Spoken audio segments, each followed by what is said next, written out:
But at this point, I don't necessarily think that they would even go to the extent of trying to plant information. I think they just make stuff up and come up with whatever they want. And that's the way that they will have to proceed in order to actually try to indict the president, because they don't have anything. There's just nothing there. Honestly, I'm concerned that they may have planted something. At this point, who knows? I don't trust the government, and that's a very frightening thing as an American. You can't trust this guy. So they go in, they'll probably do a fishing expedition. God knows what they're going to find or plant or fake. For example, do I know that the boxes of material they took from Mar-a-Lago, that they won't put things in those boxes to entrap him? How do we know? Their lawyers weren't allowed to see the boxes go. They weren't categorized. That's going to be a problem. Thousands of documents were taken. His lawyers said they brought in backpacks. What was in those backpacks? Did they bring those in to fill them up, or did they have something in there? Okay, no, we're done. In one day, the right has decided what their story is going to be going forward. Not just to, ensure that their base isn't terrified about what's going on with Trump right now, but also, let's keep it real, in advance of what might come from this. So in that mashup, you had Christina Bobb, a Trump lawyer. You had another Trump lawyer. Then you've got Jesse Waters, who, by the way, went on to rant even more about planting evidence on his own show. To be fair, he did bring evidence, and the evidence was guesses and a hunch. And then you've got Rand Paul, so it's hit the actual elected officials. Ainsley Earhardt is only too happy to agree with them. And then this morning, you get a statement from Trump. The FBI and others from the federal government would not let anyone, including my lawyers, be anywhere near the areas that were rummaged and otherwise looked at during the raid on Mar-a-Lago. Everyone was asked to leave the premises. They wanted to be left alone without any witnesses to see what they were doing, taking, or hopefully not planting. Why did they strongly insist on having nobody watch them? Everybody out. Obama and Clinton were never raided despite big disputes. So according to lawyers, the people and their lawyers are not present during these raids. That's just not how that normally happens. Now we can debate that and say whether it should be. I feel like you should be around for the raid. That makes sense, but this is not weird that they were not allowed there.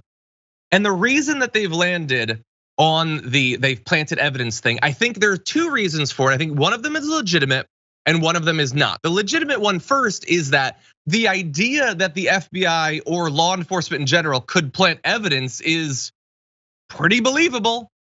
Sure, yeah, the FBI and cops often plant evidence to get a conviction. And it is amazing that we have finally reached a point where the right cares about that. They have never, ever cared about that when it affected a regular person for whom drugs were planted or evidence of a murder was planted, their entire life was taken away, or they were in fact executed as a result of it. They have never once cared about that. But finally, it hits a wealthy, powerful white politician. And so, oh God, FBI could be planting evidence. I'm sure they're gonna care a lot about that going forward and look to reform our criminal justice system. The non-legitimate one is that it's non-falsifiable. If you say they're planting evidence, well, how would they prove that the evidence they get wasn't planted? So it's very easy to just put it out there, to just say whatever comes is going to have been faked or planted there.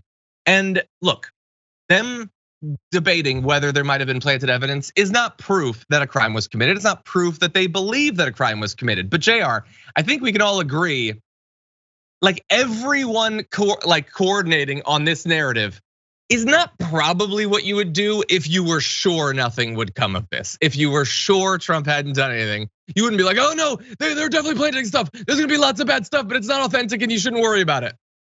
It's almost like they're panicking. See, it's a little bit like a panic. What I've heard from these types of folks is there's a law and order party, there's the rule of law, and there needs to be crime deterrence for people who break the law so there won't be more people that are inspired to commit these same types of crimes, right? This is America. This is the shining example on the hill. We don't mess around with criminals. We don't let them just run free. We're tough. We back the blue. None of that means anything when it comes to then those same rules and laws and applications coming for your guy. Now suddenly it's wrong. Now suddenly there's evidence being planted. But when evidence gets planted on some random 22-year-old that's walking down the street and cops drop some drugs next to him while they are attacking him, we know what we'll call that? oh, that's just a bad apple. Why isn't this just a bad apple in y'all's minds? Why is this the entire Department of Justice right now? Why is it everything is the worst thing that ever happened? And now they're coming in this I've heard it so many times. It's unprecedented, John, what they're doing to this former president. Do you know why it's unprecedented what they're doing to this former president? Because this former president is doing something that was unprecedented. It's like they forget that part. It's crazy. Oh my God, I can't believe that they would come after someone who looks like he's committed so many crimes. It's almost like they're investigating crimes. This weird thing that falls under that law and order rule you guys like to talk about. And one other part from that whole mashup at the top. First of all, it was wonderful. They said they make stuff up and they'll say anything.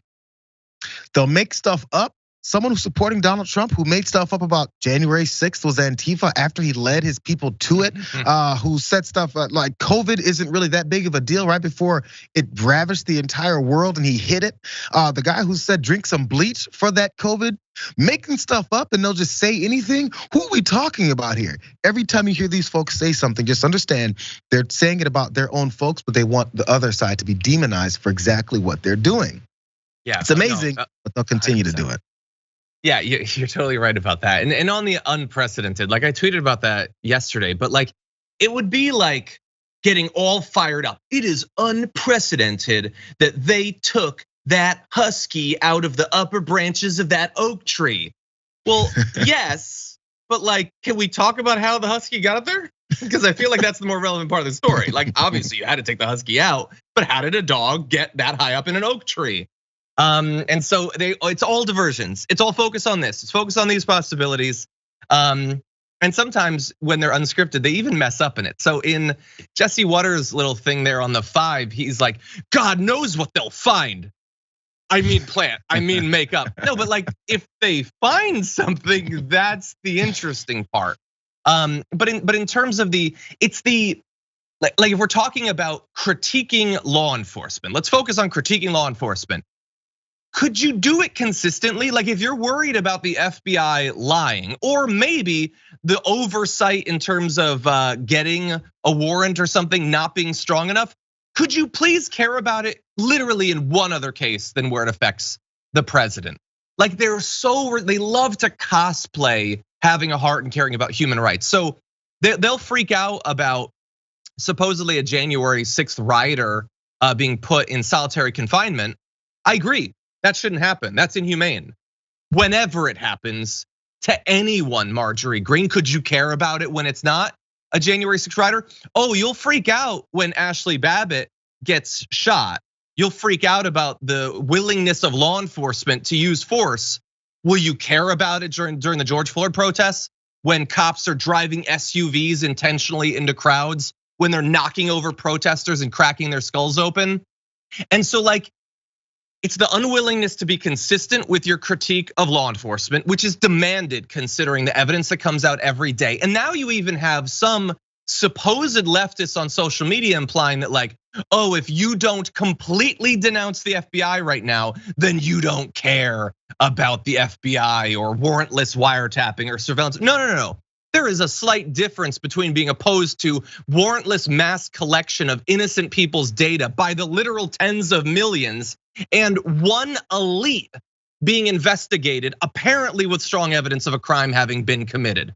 One is illegal, or at the very least should be unconstitutional. The other is the incredibly rare, admittedly, consequences of a crime actually being applied equally for once, where a rich person, a powerful person can actually be investigated for the sorts of things that we would never be allowed to get away with. And I get, Tina, I see your super chat, thank you. I understand that a lot of people really care about the difference between it being a raid and a warranted search. That doesn't make any difference to me. Sure, it's a warranted search, I agree with you. Anyway, JR, I expect that this is all you're gonna hear from now on. By the time evidence comes out, and God only knows what will, if anything will, there is not a single conservative who is not going to immediately believe that all of it was faked. By the way, you're gonna hear so many politicians they've already had openly and blatantly talk about how this is they need to have this retaliation. Wait until the midterms. Wait until Republicans are in power. Wait until, so then we're gonna investigate this, and that. And they won't even say because they have any suspicions of anything, not because there's any kind of actual crimes that they've noticed that they want to come after. If before Monday, they didn't say that they're looking to open up all these investigations into 18 different people, that means what they're saying has happened with this playing politics with the Department of Justice. It means that's exactly what they want to do. So one more time, as soon as you hear them say there's a politicization of the Department of Justice, they'll say that right before the next sentence, which is, we're gonna politicize the Department of Justice in response out of retaliation because Joe Biden is treating this like a banana republic, or we're advocating for us to then get into power and treat this like a banana republic, because that's definitely a staple of a banana republic. Oh, we're gonna take over, gonna usurp power by any means necessary, by the way. And then after that, punish our political enemies for actually following some 100%. Facts in an investigation. Exactly. All these people who are covering for a guy who attempted a coup are really concerned about banana republics all of a sudden.